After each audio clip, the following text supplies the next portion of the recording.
원나라 말기에 천하가 크게 혼란했고 곳곳에서 영웅들이 들고 일어났습니다. 당시 주원장은 유배곤의 도움을 받아 천하를 정벌하고 명나라를 건국했는데요. 황제가 된 주원장은 천하를 영원히 주씨 집안의 것으로 굳건하게 지키고 싶어 했습니다. 주원장은 자신이 어렵게 손에 넣은 강산을 다른 사람에게 빼앗길까봐 유배곤을 시켜 전국 각지에 있는 용맥을 끊게 됩니다. 유배곤은 명을 받들어 천하의 명산대천을 찾아다니며 용맥을 끊고 다녔는데 이 이야기는 당시에 있었던 일화입니다.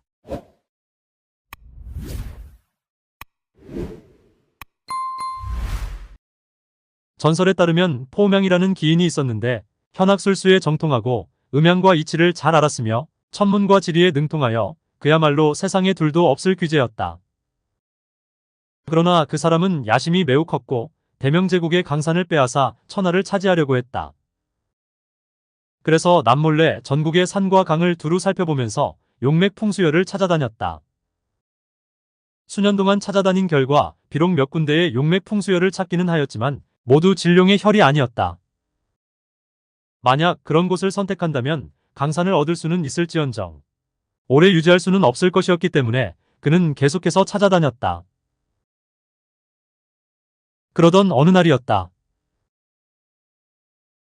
포명은 간수성의 식릉산 부근을 돌아보고 있었는데 갑자기 서쪽의 식릉협곡에서 보랏빛 기운이 자욱하게 피어오르는 것이었다. 한 줄기의 용맥이 식릉산 골짜기에서 서서히 솟아오르는 것을 본 포명은 대경실색을 금치 못했는데 그런 명당은 반드시 황제가 나오는 격곡으로 매우 귀한 곳이었다. 특히 기복이 심한 식릉산을 등지고 있으며 높이 솟아오른 서운봉을 마주하고 있어 그곳에는 기운이 모여 하늘로 날아오르는 신비로운 기세를 가지고 있었다. 또한 그곳의 주변을 보면 계곡의 맑은 물이 산기슭을 따라 졸졸 흘러가는 모습은 마치 황제의 옥대와 같았고 세 개의 산이 고개를 숙이고 있고 9봉우리가 조공을 바치는 형세였다. 포명은 그런 곳에 묘를 쓴다면 자신의 후손들은 반드시 천하를 얻을 것이고 천추만대를 이어갈 수 있을 것임을 바로 알 수 있었다. 포명은 며칠 동안 계속해서 산속을 돌아다니다가 마침내 용맥이 출몰하는 곳을 찾았고 그곳을 자신의 묘를 쓸 명당으로 선택하게 되었다. 포명은 미래의 제왕이 반드시 포씨 집안에서 나오게 될 것임을 확신할 수 있었고 마침내 자신의 야심을 실현시키게 될 것이라는 생각에 기대에 차 있었다. 집에 돌아온 포명은 자신의 아들에게 이렇게 말했다. 아들아, 나의 수명이 다 되었으니 슬퍼하지 말거라. 내 비록 너에게 아무런 재산도 남기지 못하지만 너에게 만리의 강산을 줄 것이다. 내가 죽거든 절대 실한 오락이 걸치지 않은 맨몸으로 묻어야 한다. 또한 관도 쓰지 말고 관을 넣는 궤도 쓰지 말아야 하니 반드시 이 점을 명심해야 한다. 나의 시신을 들고 산을 돌아다니다가 만약 뱀이 북을 치고 말이 방울을 흔들고 당나귀가 사람을 타는 것을 보게 된다면 그곳에 나를 묻어야 한다.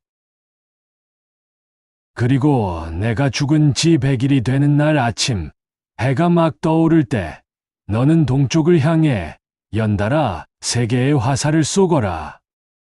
그리하면 반드시 주원장을 대신하여 내가 제왕의 대업을 이루게 될 것이다. 그 말을 들은 포명의 아들은 반신반의했다. 그리고 며칠이 지나지 않아 포명이 죽었다. 아들은 유언을 받들어 맨몸으로 장사를 지내려고 하였으나 그의 아내는 그 모습이 너무 남사스럽다 생각하고는 억지로 바지를 입혔다. 그날 이후 49일 동안 계속해서 비가 왔다. 그리고는 50일째 되던 날 마침내 날이 개었다. 포명의 아들이 유언대로 장사를 지내기 위해 산을 돌아다니다가 식릉협곡에 들어섰을 때였는데 이상한 광경을 목격하게 된다. 뱀이 꼬리로 와룡교 다리 앞에 있는 돌로 만들어진 북을 툭툭 치고 있는 것이었다. 그 모습을 본 포명의 아들은 놀라지 않을 수 없었는데 그 모습은 포명이 말했던 뱀이 북을 치는 모습이기 때문이었다. 그리고 계속해서 걷다가 차츰 산골짜기로 깊숙이 들어가고 있었다. 그때 맞은편에서 마차를 모는 상인들이 나타나더니 말의 목에 걸린 노쇠방울이 골짜기에 끝없이 울려 퍼지는 것이었다. 포명의 아들은 더욱 놀라며 한참을 더 걸어 들어갔다. 그런데 갑자기 계곡에 먹구름이 몰려오더니 산에는 비가 억수같이 쏟아졌다. 잠시 후 당나귀를 몰고 가는 한 농부를 보게 되었는데 그 당나귀가 갑자기 새끼를 낳은 것이었다. 농부는 새끼 당나귀가 비에 젖어 병에 걸릴까봐 걱정이 되었고 당나귀를 어깨에 메고는 산을 내려갔다. 그 모습을 본 포우명의 아들은 아버지가 말한 당나귀가 사람을 타는 것이 무슨 말이었는지를 깨닫게 되었고 서둘러 그곳에 묻어 장사를 지냈다. 포우명을 묻은 후에 아들은 유언에 따라 밤낮으로 아버지의 묘를 지켰다. 하지만 깊은 산속에서 100일 동안 묘를 지키는 것은 결코 쉬운 일이 아니었다.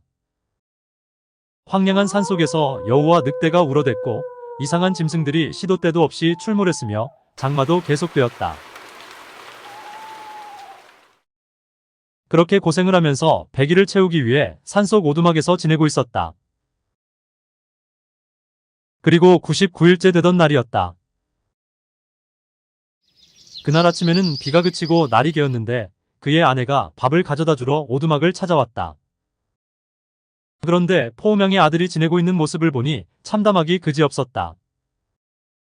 거처하는 오두막에는 빗물이 새고 있었고 습기가 차서 잠시도 견디기 힘든 상황이었다.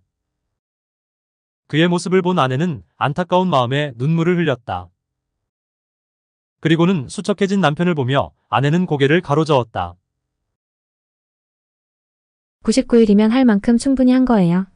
이제 겨우 하루밖에 안 남았으니 오늘 그냥 유언대로 화살을 쏘고 어서 집에 가요. 포우명의 아들도 아내의 말을 듣고는 마음이 좀 편해졌고 겨우 하루 차이니 별 문제 없을 거라고 생각했다. 그래서 활을 집어들고는 동쪽을 향해 화살 3자루를 연달아 쏘았다. 당시 주원장은 막잠에서 깨서 황궁 뒤편을 거닐고 있었는데 갑자기 천지가 무너지는 듯한 굉음이 3번 들렸다. 그리고는 포우명의 아들이 쏜 3번째 화살이 날아와 황궁의 금룡 기둥에 꽂혔다. 주원장이 한 걸음만 앞에 있었어도 그 화살은 주원장의 심장에 꽂혔을 것이었다. 주원장은 크게 놀랐고 서둘러 유백온을 궁으로 불러들였다. 유백온은 잠시 생각하면서 좋지 않아라는 말을 연발하더니 이렇게 말했다. 서북쪽으로 용의 기운이 넘쳐오르고 있는데 제왕이 나오려는 것 같습니다. 그 말을 들은 주원장은 조금도 지체할 수 없었고 유백온을 서북쪽으로 보내 용맥을 끊으라 명하였다. 유백온은 곧장 하사받은 보검을 손에 들고는 3,000명의 군마를 거느리고 밤낮으로 달려 서북쪽으로 갔다. 유백온은 가는 곳마다 용맥이 있는 곳을 전부 파헤쳤고 산과 계곡을 끊어 용맥을 차단했다. 그러던 어느 날 유백온이 란저우의 식릉산을 찾았을 때였다. 식릉산 남쪽으로는 2개의 봉우리가 있는 마암산이 있었는데 마치 용처럼 날아오르는 모습을 하고 있었다. 뿐만 아니라 앞쪽에 있는 언덕은 협곡 입구에 세워져 있는 병풍과 같은 모습이었으며 뒤쪽의 봉우리는 북거리처럼 생겨 먼 곳을 바라보는 형상이었는데 이는 힘을 숨기고 기를 모으는 격으로 그 자체로 제왕의 상이 분명했다. 그날 저녁이었다. 유백온은 가만히 하늘을 올려다보며 천문을 관찰하고 있다가 깜짝 놀랐다.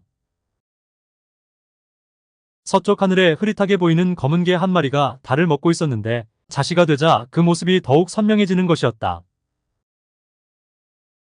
하늘을 쳐다보는 유백온의 미간은 점점 더 찌푸려졌고 어느새 온몸에 식은땀을 흘리며 긴장하게 되었다. 천문으로 봐서는 서쪽의 용맥이 이미 출현하였고 곧 제왕이 나올 것이기 때문이었다. 이튿날 새벽 유백온은 군사들을 이끌고 곧장 서쪽의 식릉산으로 향했고 용맥을 끊기 시작했다. 그런데 선인봉의 기운을 자르기 위해 사람들을 시켜서 땅을 파헤치는데 이상한 일이 생겼다. 낮에 구덩이를 아무리 깊게 파놔도 밤이 되면 저절로 메꿔지는 것이었다. 10여일 동안 계속해서 파헤쳤지만 다시 원래의 모양대로 돌아갔기 때문에 작업은 진척되지 않았다. 머지않아 황제의 별이 출현할 것이었기 때문에 날이 갈수록 유백오는 애가 탔다. 그러던 어느 날 저녁이었다. 작업을 마친 한 병사가 있었는데 낮에 실수로 구덩이 안에 담뱃대를 떨어뜨리고 왔다는 것을 발견했고 그 병사는 담뱃대를 찾으러 다시 작업을 하던 골짜기의 구덩이 쪽으로 갔다. 그런데 구덩이 근처에 다다르자 누군가가 빨리 자라라, 빨리 자라라 라고 외치는 소리가 들렸다. 그 병사는 서둘러 상관을 찾아가 방금 있었던 일을 보고하였고 상관은 다시 유백온에게 보고하였다. 유백온은 땅을 파헤치는 작업을 돌아가며 하는 것으로 바꿔 밤낮으로 멈추지 않게 하였다. 그렇게 쉬지 않고 3일을 계속해서 땅을 파냈고 계속 땅을 파내려가자 땅속에 깊이 묻혀있던 갈대뿌리가 나왔다. 작업을 하던 한 병사는 그 갈대뿌리를 두 동강을 냈는데 갈대에서 갑자기 붉은 선혈이 끊임없이 흘러나오는 것이었다. 그 선혈은 산을 타고 흘러내렸고 산 아래에 있는 강으로 흘러들어갔다. 그 붉은 선혈이 바로 그곳 용맥의 용혈이었다. 용은 물을 만나면 살아나기 때문에 용혈이 모두 강으로 흘러들어간다면 대명제국의 강사는 끝나고 천하의 주인이 바뀔 것이었다. 그렇게 유백온이 긴장하고 있는 사이에 서서히 동이 트고 있었다. 그런데 마침 한 농부가 괭이를 메고는 밭을 갈러가고 있었는데 농부의 뒤로 개 한 마리가 따라오고 있었다.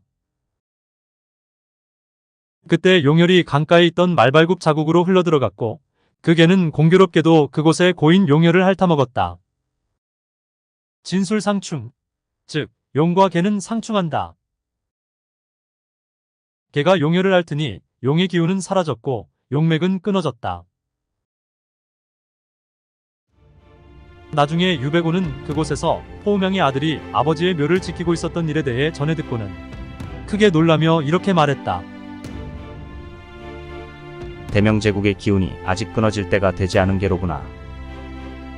하루를 못 채웠으니 다행이지. 그렇지 않았다면 정말 천하의 주인이 바뀌었을 것이다. 그리고 만약 포음양의 며느리가 바지를 입게 하지 않았다면 포음양은 말을 타고 날아다니며 아들이 황제가 되는 것을 도왔을 것이고 그 명성을 청고에 남기게 되었을 것이다.